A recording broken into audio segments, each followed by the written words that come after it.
This is the Podful of Saints in the hot summer of 2024, the second one of the 2024-25 season. And we've got so much to get through and so little time. We've got 5 friendlies to look back on and a mega cup tie. And I don't think it's sold out yet, but tickets are available. With the man at the controls there, Jake Ellacott. Hello, Dave. Hello, Lee. Hello, everyone. It's a bit warm, isn't it? Is it warm in your parts, St Albans as well, Lee? Always, my friend, always. Are we back? Are we back for good? Or is this a fleeting visit? What's going on, Tabs? It depends on demand, I think. So, yeah, we'll be the last one. So next year, then. We'll see you then.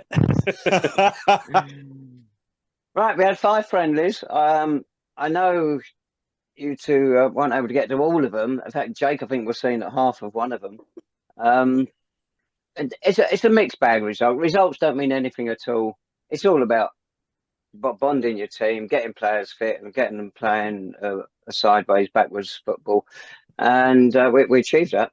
I don't know what you made of it, because obviously you haven't seen all of them, but we weren't great in the friendlies at all. We were poor. There's no two ways about it. We saw little of a ball against Orient in the first half, so little against Tottenham. Not that Tottenham created an awful lot with it. They had the ball, but didn't do much with it. The worst performance of a lot was away to Royston Town, lost 1-0, got off lightly there, thanks to 3 good saves from trialist A, goalkeeper Jamie Head. Then on Saturday, a better game. But again, I felt Luton's missed chances. Their under-18 team that time got us out of jail that one. Then last night, Bisham Abbey. First half, we looked a good side. We played it really well. We looked a compact side. Funny thing was, we looked the worst side in the second half, and that's when we got 3 of our 4 goals. So, over to you two. What do you make of the summer so far? I'm not entirely sure how we can follow that up, Jacob. Do you, mate? I mean, that was. It was quite damning, wasn't it? Not really. I don't share all of your comments about pre-season. I think if you ask David Noble what he wants out of the pre-season, you've alluded to it there. He wants time in those legs. He wants minutes in those legs. Build relationship, work on shape, start those relationships out and sort of get to know his best side. Yeah, okay, the football wasn't always pretty, but the thing is, pre-season isn't really there for that, is it? Are there any positives you can take other than the Hayes game last night? Were there any positives for the home game that you could take out of it, Taz? Yeah, they're all finished. No, nothing whatsoever, because we were so much second best in all of them. All right, Luton against their kids, and they was the under-18s. We did a bit better in that one, but it's difficult because you're not playing against clubs sides of the level you're going to be playing at in the league season, so your expectations are lower for friendlies, but you do want to see the side coming together. And apart from first half last night, I haven't seen that at all. I don't know what feedback you've got from other people. Well, I think it is. I mean, the team are on hiding to nothing if that's what you really expect out of them at this stage. The thing is, I have seen the progression. And although you alluded to the fact we played Luton's under 12s or whatever it was, I could see positivity from that. I thought we blended a lot better. I thought the shape was there. I thought key players have really sort of grown over the last sort of few weeks. And that's only really what you can ask for. The fact is, we're starting to establish those now. I think what it was, this time last year, we had not recruited at all well.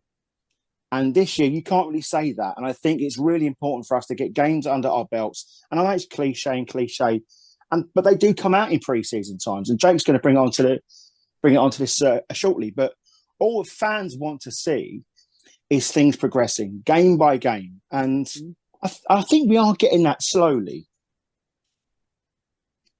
Yeah. I guess you echo most of these thoughts, wouldn't you, Jake?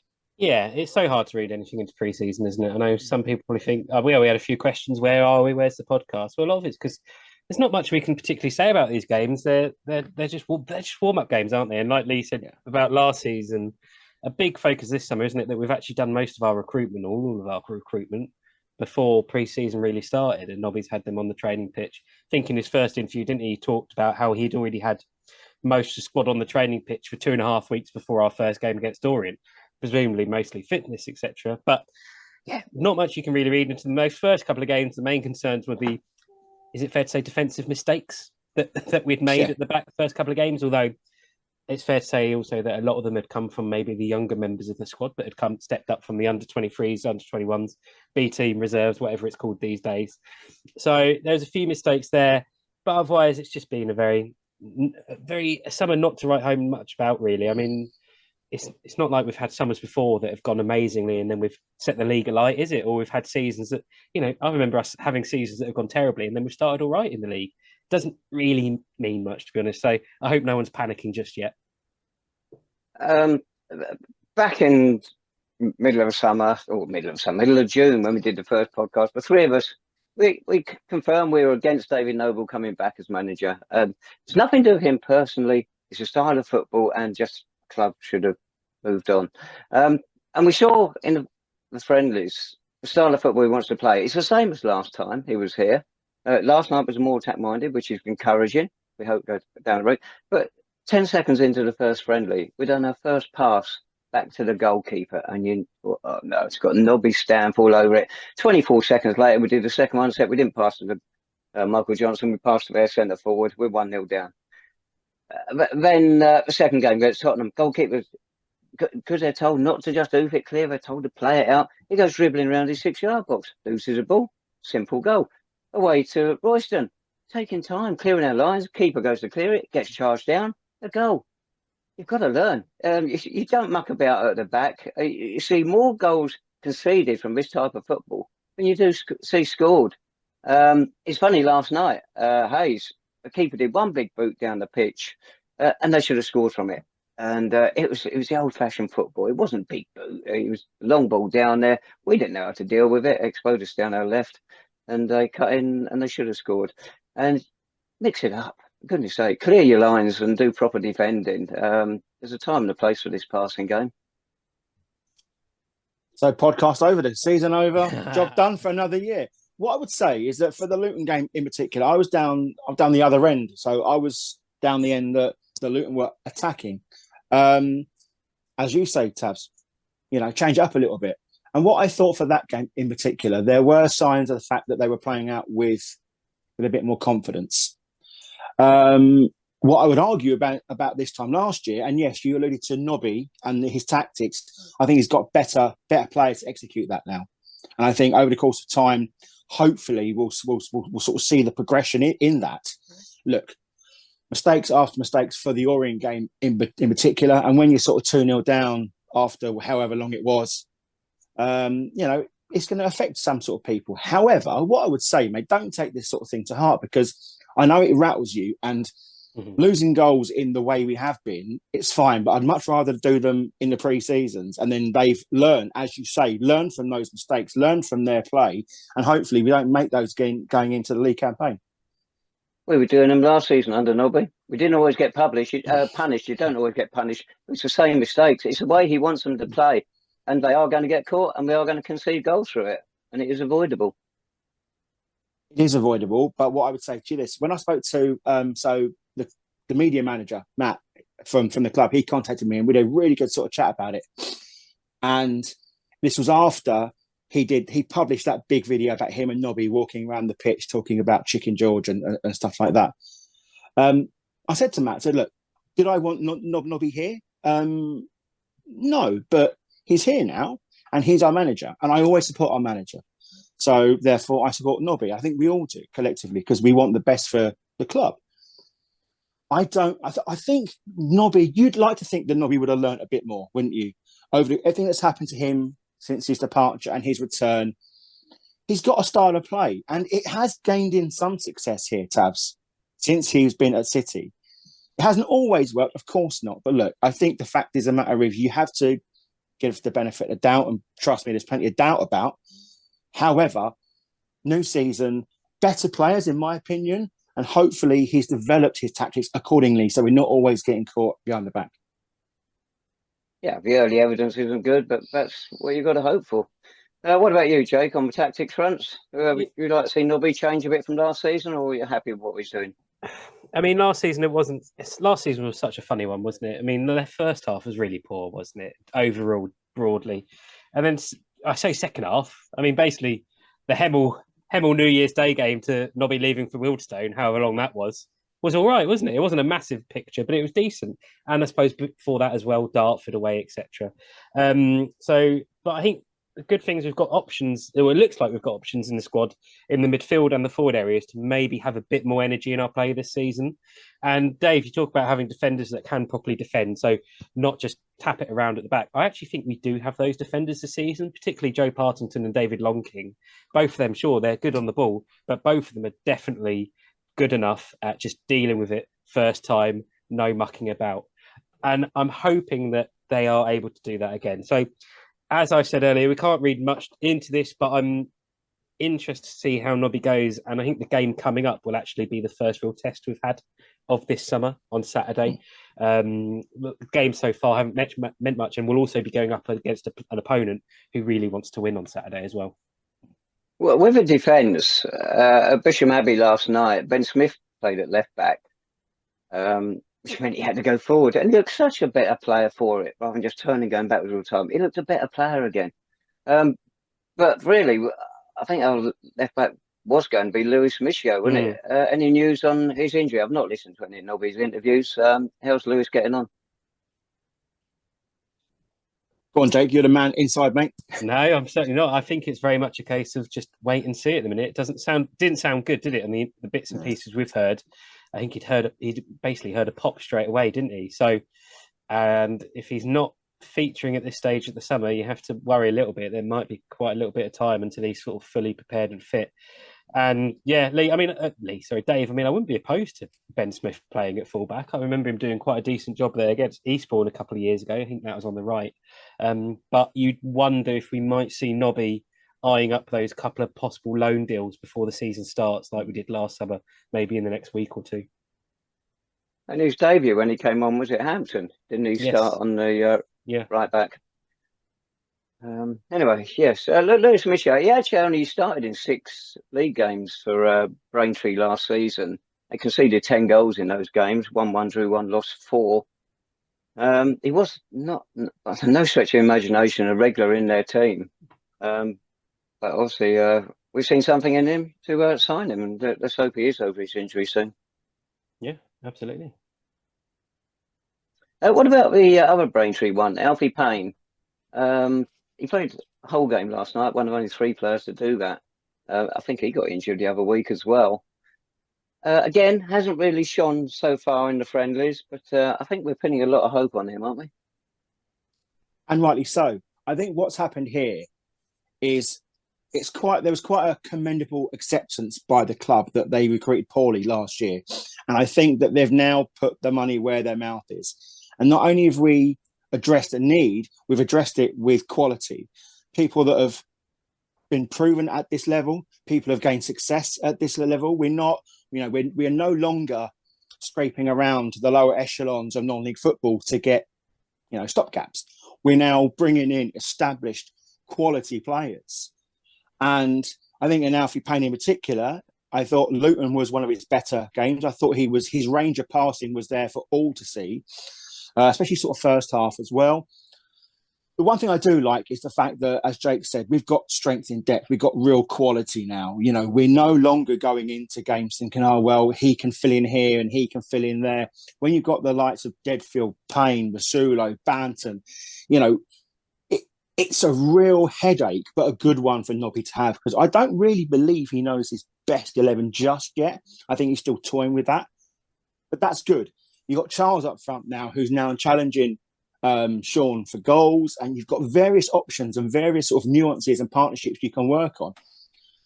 Alfie Payne is going to be absolute superstar for us. So I've got absolutely no doubt. You don't, have the career to date he's had, without being a top class player for this level. And I think if he can get settled down, and you can always see signs of that as well. His link up play with Banton in particular on Saturday, what I thought was really, really good. And long may it continue. 150 games for Braintree, 2 goals. He was a big figure for him, particularly last season. I disagree with you on one thing there, Lee. Strength in depth. I'm not seeing it. We play exactly. We played a lot of kids in the opening games, but we've run out of sons of the club officials, so we've had to stick with the proper squad. we got rid of them for the Luton game and concentrated more on the main squad, which is the right thing to do. And I hope Nobby will put out this Saturday the team that he will start the season against Maidstone next week. People say we don't want to risk injuries, but that's nonsense. Get them playing together in a competitive game and get them out there. No, I don't think there is a lot of strength in depth in that squad. Would you at least agree then there's been upgrades? So, for instance, David Long King, in my opinion, is an upgrade. He's a fantastic defender, and the fact of the matter is he was player of the month for 3 months starting of last season. Really strong player, dominantly. We've probably got a good couple of years of him in his peak if he wants it. Deadfield, playing in the middle of the park. You got Gio coming back into Banton, looks fresh as well. He's got a full sort of summer of no injuries underneath him. There's upgrades there, surely, and with that, there's going to come pressure on them to perform. And there's people around them as well who can sort of come in and do jobs. I believe there's strength in certain areas, not across the board. Okay, I'll take that back, but I definitely think in terms of upgrade, the personnel is there. No. It looks a better lot of signings this season. Oh, most definitely. You can't argue about that. Jake, throw something at you. Up front for Saturday. Shaun Jeffers got 1 goal pre-season. Ken Charles, as he's also known, got 4 goals last night. Last season he scored 13 in 52 games, 1 every 4. Last night was the first player since 1992, I think it was. When Steve Clark last scored 4 in a friendly for us. So it's a fair old gap since somebody did that. 2 headers, 2 simple finishes. Obviously, he scored too many goals, and Nobby put him on the bench now. But what would you go for up front, Jake? Well, I've heard that they're already painting over the Jeffers mural in town with the Ken Charles mural. No, seriously, though. I know it won't happen, but I wouldn't be opposed to playing them both up top on Saturday and see how they work together. I think there's been a few instances. You don't believe it. By the way, how's the Kyle Wiltshire mural down Clarence Park? Anyway, it's morphed into Ansel Bushgate, mate. That's how bad it is right now. I mean, I think the two of them could work together. They had a few moments where they've played together this season. I'd go for it. Why not? I mean, you just wonder those 4 goals on Tuesday night might see Ken Charles potentially start on Saturday. I wanted to hear from you actually, Dave. Obviously, you were there last night in the wild lands. How did Ken Charles play? I know he got 4 goals, and that's so easy to say. But how did he play generally? Did you think? Oh, he did very well. He also he could have had at least 1 more, but a header wide. But he was getting in the right positions. I got a message from someone today who's played at this level quite a bit, and he said, we scored 4 goals against the worst side in Hayes and Yeading's history. But he wasn't there, so I'm not going to accept that one. That's kicked into touch. But no, he did well. What I liked in the first half was we used Iffy Allen, who didn't have a great season. I looked at it with Dover. Stats aren't particularly impressive. And of course, they went down. But we were using him on that right flank, and it was really, really effective. At the start of the second half, we just stopped using it for some reason. I say we played nowhere as well in the second half as we did the first, but that's when we got all the goals. Maybe Hayes had changed their side. They didn't announce the team, so we haven't got a clue who was out there. But Charles did all right. Yes, Alan did all right. If I can remember who else played, I'd run through the rest of them for you. God. I mean... I'll tell you somebody who I think has struggled this summer. No. It's his distribution, Jack James. He was so good last season. He hasn't hit that yet, but if he's saving it for the league season, I'll settle for that because we know how good he can be. Yeah, absolutely. I think Ken Charles, he said he got 13 goals last season. That wasn't a relegated Banbury side, wasn't it? So it's not terrible. Oh, yeah, sorry. Yeah, not terrible, was it? And also, I suppose another one we haven't mentioned yet who signed after our last podcast was Josh Castiglione from Chelmsford City, who it turns as this summer hasn't, I don't know, he's not certainly been front of everything, has he? Like I think some fans expected, as he was another quite big signing, especially after he'd already signed a contract at Chelmsford and then sort of joined us. So I wonder what you guys have thought of him so far as well. Well, the fuss from Chelmsford about him going really disappointed. I don't understand it. He hasn't played for them since, I think it's the 16th of March. 22 appearances in all, 16 starts, 10 of them he got substituted in. So what was he doing in the time he was on the pitch that made him such a popular player down there? I haven't seen it in the early games, saw a little bit of it last night. Yeah, if he is good and he's out on the flank and Alan's firing on the other flank, that could work very well. But just got a bit to prove at the moment, I think. Yeah. I don't think it takes a lot for Chelmsford to lose their shit, to be fair. But honestly, I think in terms of, I think getting back to Jack James, I thought he was really good on against Luton, and I'll tell you why. Yeah. I think his positional play has improved vastly. It's how he defends without the ball. I think he's strong. I'm going to say this in the nicest possible way, as a more rotund member of the society. I think he's trimmed up really, really well over the course of the summer, and he looks fast. He looks up for it. He looks athletic. He looks sharp. I think given that stage of the season, I think he's going to be a real asset to us, as he was for most of last season, given the fact that he came into a side where he wasn't getting a lot of cover on that right, I've got to say. But look, I think it's going to come to the equation, and getting backtracking 3 or 4 steps here. I'm with Jake. Why can't we try the fact that we're playing 2 up front? Because if they're both scoring goals, why not? Listen, I think there's an argument for Tabs to be said that he could probably score a few against Hayes and Yeading, given the quality of that side. And I do their programme, by the way, so I can say that because I know the media fellas relatively well. But look, let's not dig too deep into it, boys. I think post-mortems at this stage of the season, they're not very complimentary at the best of times. And I dare say you can find any supporter for any team up and down this land who isn't exactly 100% behind what's sort of going on at their club at this stage. What I would say in terms of us, you just mentioned all these players there who've still got to come back into the fold. I still believe there's good quality players there, and we've recruited exceptionally well. Give it a few weeks to bed in, try new tactics. And if Nobby is going to go down that road, Tabs, that you alluded to earlier, mate, that stoneheadedness of just that plan A. And we're going to do plan A until we have no more, until we lose games. Let's see how it goes, because I think that with these players and with what Nobby's learned, and Mix is still there, Mix has got to be in his ear because Mix has got to stay strong. And we'll see how we go. Last night, for a final 25 minutes or so, Nobby did play Shaun and the King together. It wasn't much of a partnership. We wouldn't expect too much first game or whatever it was, but it will be interesting to see if he does it Saturday. I'll be very surprised. One thing I particularly hated so far, and you can almost guess what's coming: free kicks and corners. Even last night, everybody, not only back, but in their own penalty area. But hold on, let's say, it's safety. A corner comes in. We've got everybody there. They still win the header. They should have scored it as well. So why not ease the pressure, ease the congestion, put 2 up front on the halfway line. And then, Jono's got such an accurate kick, you're away. As it was, another one, he caught it. He had to wait. Couldn't do anything with it.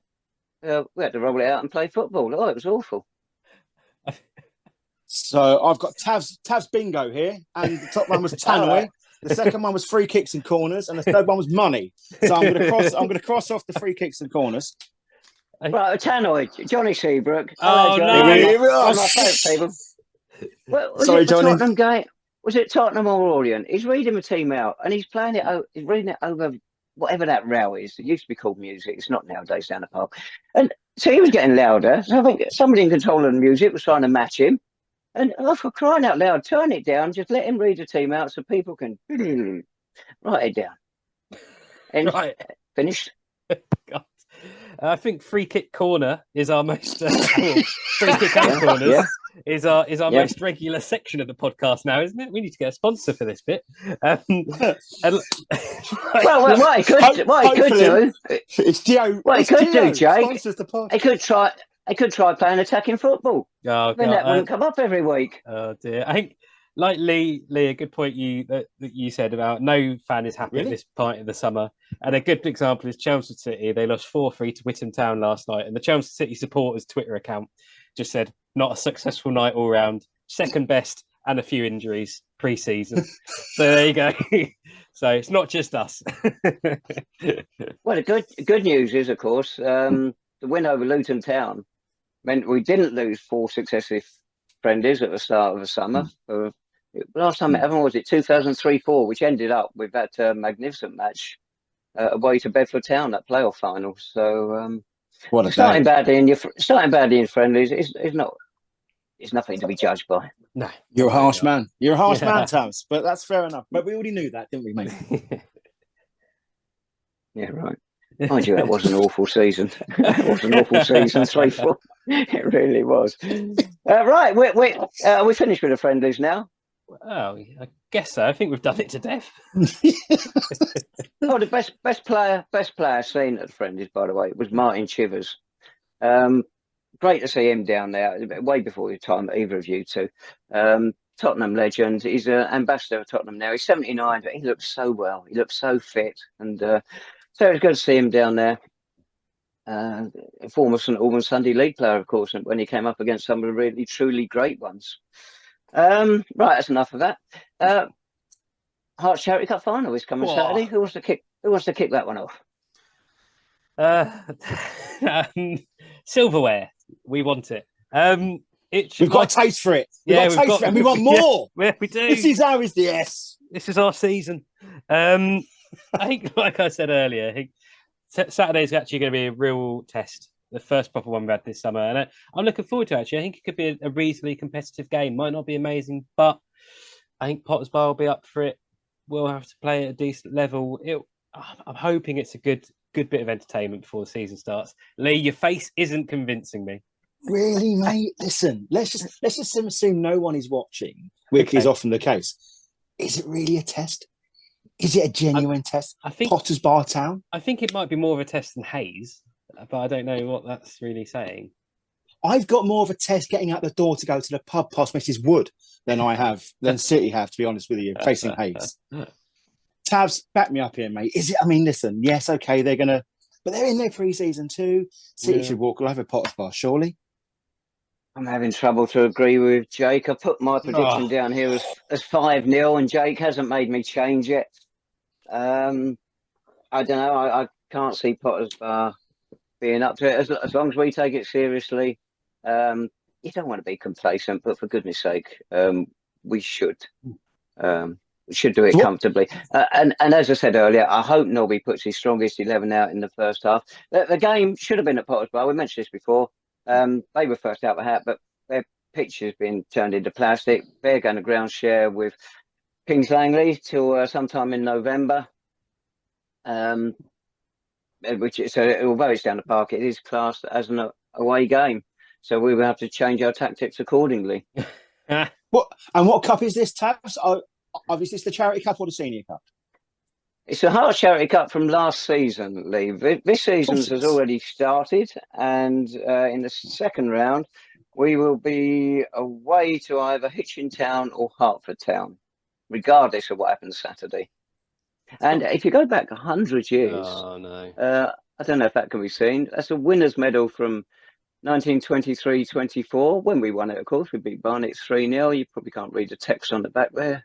So it'd be nice to add one of those to a collection, except now I think it's a tankard or and I think a cheap old plaque. Dave was on the bench that afternoon, weren't you? I say you've got to love the Herts FA. There's not many cup competitions where we're already into to next seasons when the final hasn't even played yet. No, it's truly in keeping, because we could win the trophy and then get knocked out in like the same month. I mean, that's pretty much how they roll at the Herts FA. God bless them. Come on, Ed. Come on. One of you. Last time we won it. 2002. 2002? I don't know. Man's a fool. You weren't even going then, were you? No. 2012-13, beat Salford 3-2 at home. What game? No takers on that one. We've won it 26 times. We've been finalists another 20 times. Because it's basically 2 games when you're there. In fact, many years ago, it's 1 game when you're there. So it's not quite the biggest competition we compete in. Well, we played Potter's Bar once before in a competitive match. It was a 1-1 draw, believe it or not, 27th of March 2013, and we beat them 4-2 on penalties down the park. The scorers, these are nice names for you, and the penalties: Richard Graham, Curtis Shaw, Greg Nagoy, and Tremaine Charles. Called, which goal is Tremaine Charles best known for? Go on, Dave. Equaliser away to Hemel. Remember? Oh, yeah. God knows how many minutes into injury time. Wow. Well, it's all about King Charles or Ken Charles, whatever we're calling him this season, not Tremaine. Do we have to do predictions for this? Yeah, go on. I've done mine. 5-0. 2-0 Saints. Lee, I'm going I think you'll go for a big one. Yeah, 4-1. Let's put it in there. Why not? Oh, look at that. Presumably in that order. Yeah. Yes, and then we'll have the open top bus tour around Fleetville. It's going to be a sight to behold, mate. Don't worry. Brilliant. Right, a final bit on some of the players. Did you mention Jake Berger earlier? He's gone from Luton Town to Rochdale. But others, George Morale's gone to Hitchin Town, Nathan Carlisle to Averley, Benji Mensah to Russell Olympic. Anyone heard anything on Haroon Hamid? No, I've seen he's been training on Instagram in terms of in the gym and stuff, but not seen him got a club yet. And I've been looking all summer for something on Michael Clark, but I believe you've got an update on that now. Yeah, so Michael Clark, or the non-league Maldini, as we like to refer him to, he's taken a sabbatical from the club and from football. Clark, he struggled with injuries, hasn't he, over the past 4 years. He wants to concentrate on his business, quite right, and he will only return to football when he's right physically and mentally. And to be honest with you, for someone who's been such a good servant to the club, and he's really put his body on the line for the club. He's really struggled with injuries, and you can't help but feel for him because he's that sort of that blood and thunder sort of centre back. But I think he's probably a bit more. He's sort of matured, didn't he, in his years, and his positional play and his leadership was exemplary, really. And to be fair, he is going to be a miss. But I think in David Long King, we've got more than a capable replacement in that. But Clarkey, if you do, well, I know he has watched some of these. Get well, mate. Rest up, and we'd love to see you back at the park when it suits you. Well, but doesn't it have to suit us? Well, yeah, but that's not always the way it works, though, mate. Agents, God damn them. Right. Have you got anything Okay. else, Dave? I've got nothing. I'm just looking forward to a season of success and thrills at attacking football. Oh my god! I think it's probably. I think it's probably worth mentioning. We'll probably do a bit of a proper preview of the season, won't we? Next week, on next week's episode, just before the season starts. We haven't really talked about the fixtures yet, but we'll do that. I think next week. When we get so excited, I can't believe it's here already. Honestly. And I mean, look, the mood that Tavs is in, this is going to be a rocky road. So let's get them questions in. Don't rile him up because he turns green, and that's it. No one wins. Don't mention the tannoy or the free kicks. But if you do want to raise a question, young Jacob's going to tell you everything you need to know how to do that. Yeah, at Podful of Saints on Twitter, email below, find us on YouTube, Spotify, wherever you want to listen or watch us. And yeah, we will speak to you again next week. I mean, it only feels like yesterday that we were talking about that final game of last season away at Tonbridge. We'll speak to you again next week as we preview the season. So thank you all very much for watching and listening, and we'll speak to you soon. Bye-bye, everyone.